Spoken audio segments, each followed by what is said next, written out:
ただいま。お疲れ様。JR との交渉はどうだった？そりゃもうバッチリよ。新幹線2星号が前輪に止まることになったぜ。素晴らしい。では早速新幹線の駅を作る。ただ、人口10万人以上にしなかったらそのうち全列車通過させるとも言われてるぜ。はぁ？それで、その条件で合意したの？もちろんだぜ。1日200人くらいしか利用者がいない新幹線駅もあるのに。あと、まだあるのか。在来線に貨物線も作っておいてほしいとも言われたぜ。そんなに条件を飲まされるなんて。なんだ、そんなに問題あったか？終わりに決まってるでしょう。やはりマリサに交渉は早かったか。なんだか顔色悪そうだな。誰のせいだと思ってるんだよ。とにかく、こうなったからには前は駅周辺を人口増加や渋滞に頼るスペックにしないといけなくなる。現状通っている新幹線の場所は動かさないとして、駅の場所候補になるのはこの辺か。お粗末な駅があるあたりだな。とはいえまずは、JR からの要望でもある在来線に貨物線を足すところから始めていこう。では早速作業開始。今回はすでに通っている JR 線の隣に貨物線を通して複々線にしていくよ。家を壊してるけど人口対策は大丈夫なのか？今の人口は 2.1 万人もいるからね。つまり 5% の約1000人くらいの減なら問題ない。今それ間違えて家消したよな。科学の発展に犠牲はつきものです。お次は在来線の前和駅だね。今まではお粗末な2面2線だったけど、今後都市が大きくなることを考慮するともう少し欲しいね。かといってバカでかい駅を作るとリアリティが減ってしまうんだよな。その通り。なので今回はオーソドックスに国鉄型廃線で行こうかな。国鉄型？プラットフォームが2つ、線路が3本の2面3線で間の線路に折り返し設備を設けたものだね。ああ、確かにあちこちの線区で見かけるな。何かガイドラインとかがあったわけじゃないけど、この形は本当に日本全国でよく見るね。使い勝手が良かったんだろうな。そうだね。特に片方のホームが駅舎とくっついてるから、特急列車のお客さんに歩かせないためにも便利だったみたい。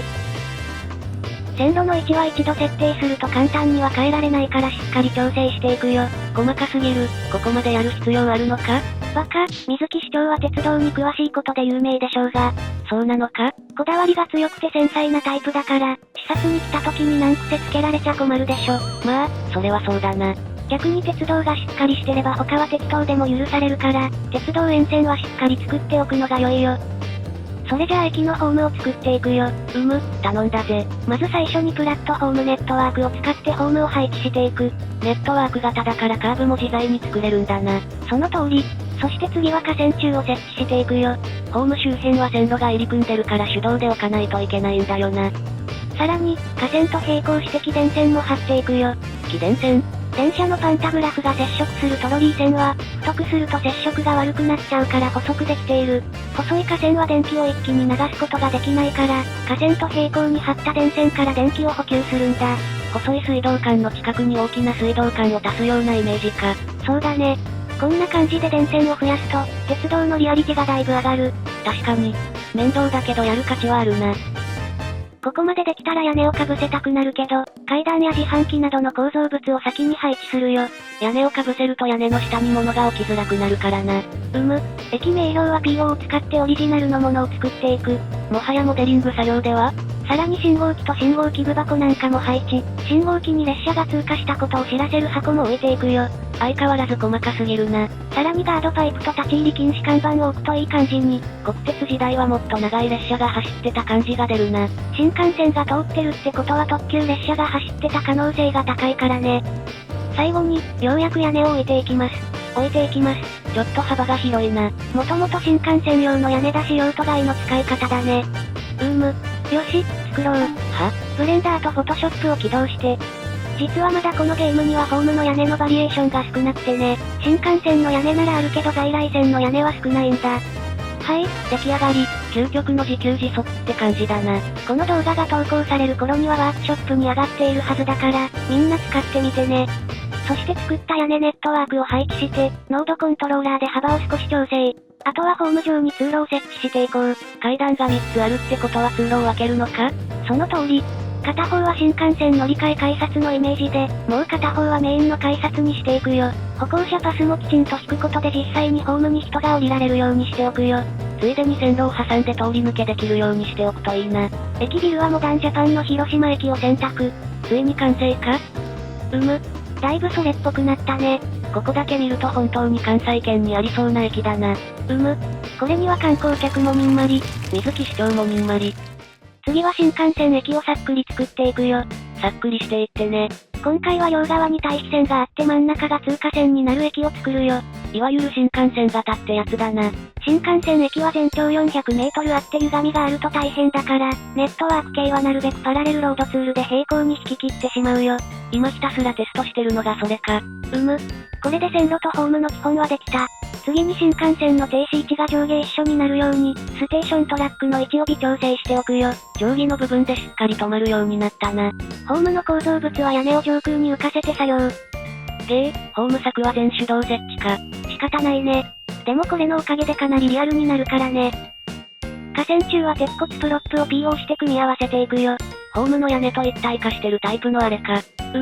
あとは細かい部品を置いていって完成。新幹線の駅だ。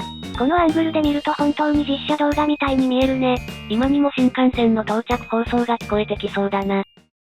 さて、お次は駅前ロータリーを作っていくよ。何か案はあるのか？今回はこんな感じにしようと思う。2階建てしようか。2階がタクシーと乗用車、1階がバスだね。だいぶ複雑な感じだな。頑張っていこう。まずは駅東側に高架の大通りを作っていくよ。高速道路にするのか？いや、区間も短いし一般道で良いと思う。ただ、駅に色々なものを置くなら道路はしっかり整備しないとね。新大阪駅の御堂筋みたいなものか。そうだね、今回は構造が似ている新大阪駅を参考にしているよ。ロータリー内の道路は首都高をベースに作っていく。一般道だと道路の周りを歩行者が歩くからな。例によってノーコンと IMT が大活躍か。収録中にリニューアル版がリリースされたので乗り換えたよ。何が変わったんだ？操作が変わって使いやすくなったよ。ただ、線路と道路以外のネットワークはまだ触れない。今後機能追加していくらしいよ。ホームの屋根の太さを変えたい場合には前のバージョンを使い続けるしかないってことか。そういうことになるね。一応作者にお布施して早く対応するようにお願いはしておいた。動画収益の正しい使い方だな。というか今見たら地味に人口が増えてないか？新幹線駅ができることを知った住民がどんどん越してきたのかもしれない。これなら人口10万人達成も簡単そうだな。よかったよかった。それとこれとは話が別でしょ。駐車場は平面で大きく作っていくよ。地方の駅だと駐車場がめちゃくちゃ広いところがあるよな。特に新幹線駅は泊まりの車もいるからね。パーク&ライドを促進すれば渋滞も少なくなるしな。レイアウトを決めたら駐車場の道路は透明にしていくよ。通常の道路だと歩行者が歩いてしまうし、高速道路だと表示が変になるからな。さらに駐車マスの間には歩道も設置。歩道の一部は2階デッキの土台にもなるな。あとは植え込みや白線を引いていって、1階部分は完成。結構大きめの駐車場になったな。左上はレンタカー会社や定期利用のための月決め駐車場のイメージだよ。よし、じゃあ次は2階デッキだな。2階部分はまずタクシー乗り場から整備していくよ。タクシー乗り場の下は何になってるんだ？下は荷さばき場にしておいたよ。駅ビルへの搬入車のためのイメージ。タクシーが軒並み黒いと西日本っぽくなるな。東京のタクシーはカラフルだからね。自家用車の送迎レーンも整備していくよ。これがあると車で駅に行きやすくて便利だよな。東京の駅だと車で行ける駅も限られるからね。だいぶ新幹線の駅っぽくなったな。往年はタクシーがずらりと並んだんだろうな。さらにターミナルで足りない路面表示のデカールも作っていくよ。地味にありがたいやつだな。ついでに前は市特有のプロップも作ってしまおう。汎用的に使えるデカールは公開しておいたから活用してくれよな。さて、お次はこの隙間に駅ビルを作っていくよ。こんなところに入るアセットなんてあるのか？ないね。だからネットワークとプロップを組み合わせて作っていくよ。もはや伝統芸能と化しつつある建築芸。壁を建てたらそれを適当な大きさに引き上げて、屋根はルーフネットワークで埋めていくよ。駅ビルはアセットも少ないし工夫が必要だよな。窓は神戸駅アセットの窓を活用。夜はちゃんと光るしよくできたアセットだよな。この駅全体でも随所に神戸駅の破片が使われているよ。瀬谷駅と一緒で切り身で美味しいやつだな。ここの駅ビルはオーパに決定。本当は JR 西日本だとビエラとかがいいんだけどな。2階の窓部分にも神戸駅の破片を活用。地上の搬入口は歩行者もいるから警備員を配置するよ。搬入口の看板は旧ロゴのまま配置してみよう。あるあるだけど芸が細かいな。ささらに警備員っぽく見せるために赤い棒も持たせてあげるよ。これがあるだけでだいぶ警備員っぽくなるな。だいたいこんなもんかな。すげえ、駅ビルになってる。あ、裏面は見ちゃダメ。お次はバスターミナルの製作。ここも平面にするんだな。バリアフリーの観点からも平面にできるならそれに越したことはないしね。バス停部分を変形させるために道路を波状に引いていくよ。道路は後で透明化するんだよな。その通り。通過レーンは高速道路で、停車レーンのみ一般道の透明道路にするよ。これが本当の透明高速道路。今何か言った？あとはバスの止まる位置に合わせて構造物を作っていくよ。この微調整は地味に大変そうだな。バスがバックできればもう少し複雑な形も作れるんだけどね。このゲームだとこれが限界。十分複雑だと思うんだが。そういう意見もある。バスターミナルの屋根はおしゃれなガラス張りにしていくよ。最近の街並みって大体ガラス張りだよな。わかる。確かに綺麗だけど、どこに行っても似たような風景が広がってるのはなんだかね。まあ結局私たちもガラス張りを作ってるんだけどな。木をてらったものを作るよりは、万人から文句を言われないことの方が大事だからね。お役所仕事っぽいな。これはお役所の仕事だよ。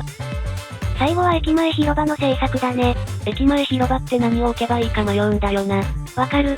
今回は木とベンチを置きつつ、駅から市街地への歩行者通路というイメージにするよ。タイルの隙間は PO で変形したデカールできっちり埋めていく。PO ってデカールにも使えるんだな。切り抜きしかできないけど、応用すると路面表示から文字を抜き出したりできるよ。緑が入ると一気に整備された感が出てくるな。ちょっと大きすぎる気もするけど、今回はこれでいこう。これは何を置いているんだ？ホームレス。ホームレスがいると大都市って感じがするでしょ？そんなところまで大都市の真似をしなくてもいい。さあ、それでは完成した駅を見てみようか。めちゃくちゃ立派な駅だぜ。こちらが前橋の玄関口となる前和駅になります。真ん中の黄色い車線は何なんだぜ？真ん中のレーンは循環車線にしたよ。構造が複雑なので黄色の車線を走ってればぐるぐる回れるってわけ。羽田空港とかにあるやつだな。